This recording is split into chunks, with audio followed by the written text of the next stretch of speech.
Hi, here's some stuff you perhaps didn't know. Number 1.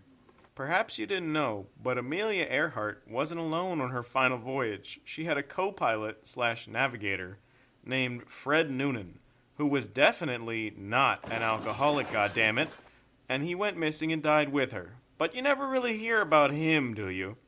Or that there was a distress signal, most likely sent by Amelia, after crash landing that said, "Plane down, uncharted island, small, uninhabited," followed by, "Water's high, knee deep, let me out, help us quick." But it was believed to be fake, and only heard by a couple housewives and kids scanning the radio. Oh, and the fucking US Navy. Then, she was most likely too weak to stop the coconut crabs from dragging her and Fred into the dark night and picking them clean. Number 2. So, you know how the TV and radio broadcasts we make travel out into space and just keep going forever? You ever wonder if aliens might, hear them one day? And if they did, what's the first thing they would hear?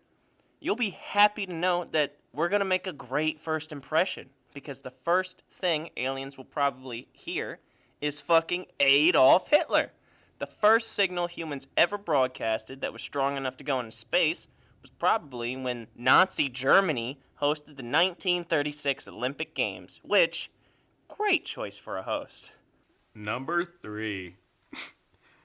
You ever wonder why mummies seem like such a rare commodity in museums? Well, that's because white people ate like fucking all of them. We couldn't wait to get that sweet human jerky in any way we could. It got to the point where we weren't just eating mummies, but grave robbers were selling flesh fresh for corpse medicine, which was such a common practice that even people like King Charles II drank his special personal tincture called King's Drops, which was actually just fucking ground up human skulls and liquor. So-called doctors thought that eating skulls could help with epilepsy and nosebleeds because eating skulls must help skull problems, right?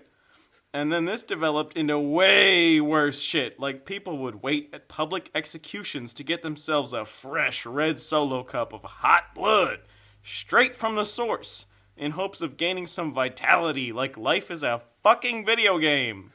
Number 4. You ever wonder why you get a boner? Perhaps you've woken up to discover your lower half has gone camping, and there's a full tent pitched into bed. Well, it's not 'cause you're horny to start the day. Boner is actually your default setting. See, instead of your brain producing juices to get you up when you're all sexified, your brain is actually constantly producing a chemical called norepinephrine for boner suppression, to get you down. For a little more boner perception, let's talk about what happens when you go to sleep. When you fall asleep, your brain slows or shuts down certain processes, including the production of norepinephrine, which is why you may sometimes wake up. The chemical is also partially responsible for the feeling of fear, which is why you may have noticed it's hard to stand at attention when your anxiety's acting up. It's also why some brain and spinal injuries can cause you to become erect, and it's not 'cause you're horny for spine injuries. If you ever whomp your head and suddenly get hard as fuck, do not move and call 911, unless you are horny for spine injuries. Bonus fact! Almost all female mummies we found are way more decomposed than the male ones. Because after a woman died in ancient Egypt, her family would keep her in the house for a couple days to let her rot and become a little too ugly for the embalmer to fuck, because that was a major problem. Perhaps you didn't know that, and if you did, go fuck yourself.